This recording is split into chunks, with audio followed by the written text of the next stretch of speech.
Right, welcome back. Time now for some business. The gentlemen are still with me on the round table. I'm talking to them shortly. Let's take a look at some money matters. Now, the Kenya Association of Manufacturers now says that the private sector might have to generate its own power for industrial and commercial use owing to the high cost of energy. Now, speaking while appearing before the Departmental Committee on Energy, KM and the Kenya Private Sector Alliance say that the policies in the country are more favorable to generators than the consumers of power. Jasmine Murani reports.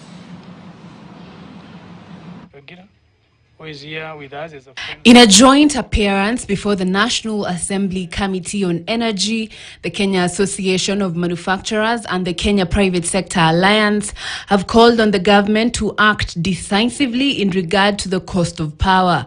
The private sector says that the government is pushing investors out of the country, courtesy of the high volatility in power pricing. This has led the private sector to rethink its acquisition of power from the government, saying it might have to explore ways of generating its own power for commercial use. It's becoming cheaper to generate our own power as investors, as an industry, than buying from Kenya Power.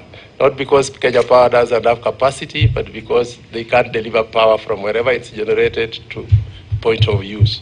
And so we ask ourselves whether then industry should be able to start generating their own power because it works out cheaper. And indeed, there are some industries that are already generating power. The second largest supplier of electricity are off-grid companies who are providing solar home systems that are being powered and supplied remotely without any grid connection. As has been said, industries are going off the grid because it is more efficient to generate and consume your own power on site than it is to buy from the utility. The cost of generation, regardless of where you're generating it from, is known. Where we have a huge gap is in the transmission to distribution. The private sector has also alluded to a conflict of interest in legislation and administration of power production, pointing to the alleged involvement of government officials in the business of generating power through ownership of IPPs. When a regulator sits down, like in Kenya Power, and this is supposed to be in government, and then the same regulator becomes the generator. I'm trying to imagine in some of, for instance, the thermal plants that are existing in Kenya, where a civil servant becomes a player, whereas this is supposed to be the regulator. So what happens is they eat in two mouths.